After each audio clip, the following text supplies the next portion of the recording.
Assalamualaikum warahmatullahi wabarakatuh. Hari ini kumpulan kami akan membincangkan problem senario. Video yang kami pilih adalah video yang pertama.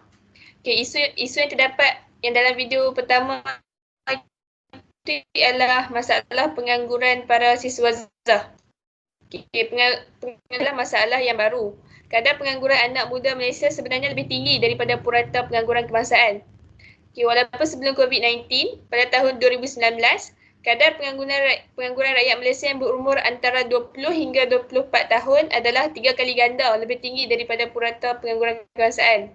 Ketika pandemik COVID-19, kajian telah dijalankan dan menunjukkan bahawa 1 daripada 5 rakyat Malaysia, 1 hingga 5 rakyat Malaysia telah kehilangan pekerjaan mereka.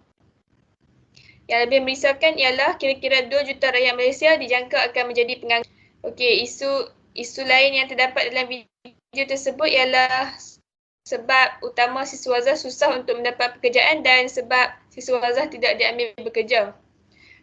Sebab utama siswa Zah susah untuk mendapat pekerjaan ialah tiada pekerjaan yang cukup dalam pasaran kerja sekarang. Menurut Bank Negara Malaysia, antara tahun 2010 hingga tahun 2017, ada lebih kurang 173,000 siswa Zah memasuki tenaga kerja. Tapi dalam tempoh masa yang sama, hanya kira-kira 99,000 pekerjaan sahaja yang ditawarkan yang berkemahiran tinggi yang memerlukan pendidikan. Ia bermaksud untuk setiap siswa Zah ada lebih kurang ditawarkan yang memerlukan ijazah atau diploma. Sebab-sebab utama siswa Zah tidak diambil pekerja. Yang pertama ialah meminta gaji yang tidak realistik. Menurut Institut Pendidikan Khazanah, gaji anak muda hanya sekitar 1,800 yang mana tidaklah banyak. Kebanyakan mereka meminta kadar gaji yang lebih tinggi daripada tersebut. Yang kedua, selalu memilih pekerjaan atau syarikat yang mereka nak bekerja. Institut Pendidikan Khazanah menunjukkan bahawa sebenarnya banyak pekerja yang terlalu berpendidikan bekerja dalam pekerjaan yang berkemahiran dan ramai juga mereka yang bekerja di luar bidang pengajian mereka. Yang ketiga, para siswa Zah mempunyai karakter atau sikap yang buruk, seperti malas bekerja, tidak menepati waktu, tidak menyiapkan tugas dan sebagainya. Yang keempat, mereka mempunyai kemahiran bahasa Inggeris yang lemah kerana bahasa Inggeris adalah penting pada zaman sekarang kerana bahasa Inggeris adalah bahasa antarabangsa. Dan yang kelima ialah mereka mempunyai kemahiran berkomunikasi yang lemah yang akan menyusahkan mereka untuk berkomunikasi dengan pekerja-pekerja lain maupun majikan mereka sendiri. Sekarang kita pergi kepada saudari Nurul Airi Nadira.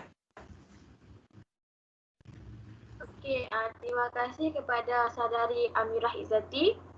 Yang seterusnya ialah problem makroekonomi yang terdapat dalam video tersebut ialah unemployment, iaitu pengangguran. Pengangguran adalah istilah yang merujuk kepada individu yang boleh bekerja dan aktif mencari pekerjaan tetapi tidak dapat mencari pekerjaan. Termasuk dalam kumpulan ini adalah orang-orang dalam tenaga kerja yang bekerja tetapi tidak mempunyai pekerjaan yang sesuai. Biasanya diukur dengan kadar pengangguran yang membahagikan jumlah pengangguran dengan jumlah orang tenaga kerja. Pengangguran berfungsi sebagai salah satu petunjuk status ekonomi negara. Seterusnya kita beralih pula kepada saudari Nurul Fahana. Terima kasih kepada saudari Airin.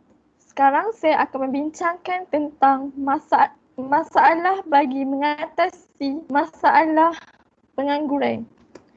Masalah bagi pengangguran boleh diatasi dengan cara antaranya ialah peluasan pelbagai bidang pekerjaan. Lebih banyak peluasan pekerjaan pelbagai bidang harus dibuka dalam pelbagai sektor di ekonomi negara kita. Melalui mengenai peluang pekerjaan harus diberikan kepada orang ramai, terutamanya kepada fresh graduate. Seterusnya lebih banyak bantuan kepada orang yang bekerja sendiri. Sebilangan besar orang di India yang bekerja sendiri sebagai contohnya diberikan insentif. Mereka terlibat dalam pertanian, perdagangan dan industri kecil. Orang-orang ini harus dibantu secara kewangan menyediakan bahan mentah dan latihan teknikal melalui insentif yang diberikan oleh kerajaan. Seterusnya ialah peningkatan pengeluaran.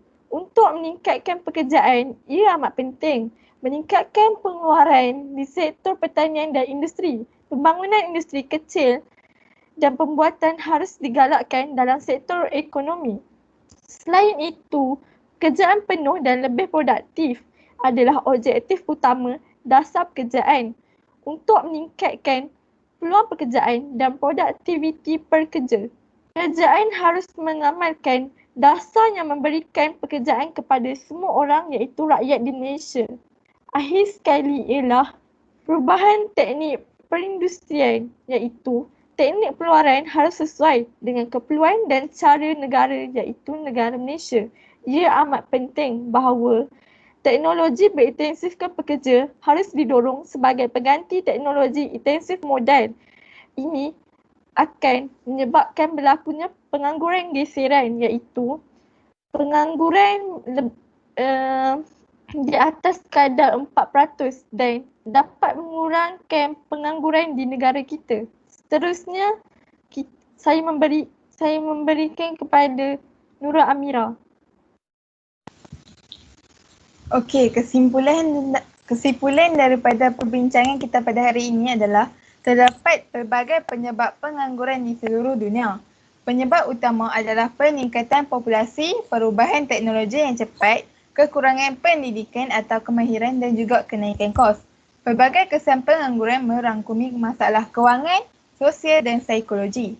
Pengangguran telah menjadi masalah paling besar yang mempengaruhi kehidupan, kesihatan, ekonomi dan juga masyarakat kita. Oleh itu, negara harus membina lebih banyak syarikat dan juga kilang untuk memberi lebih banyak peluang dan kedudukan untuk memenuhi keperluan peningkatan jumlah penduduk. Lebih-lebih lagi harus ada insurans pengangguran untuk membantu individu yang menganggur dalam masalah kewangan mereka sehingga mereka mendapatkan pekerjaan. Penting juga untuk memanfaatkan pendidikan vokasional bersama dengan kursus kemahiran lain untuk mendorong pendidikan dan juga kemahiran pekerja untuk memenuhi keperluan pasaran buruh. Okey, itu saja perbincangan daripada kami. Sekian, terima kasih.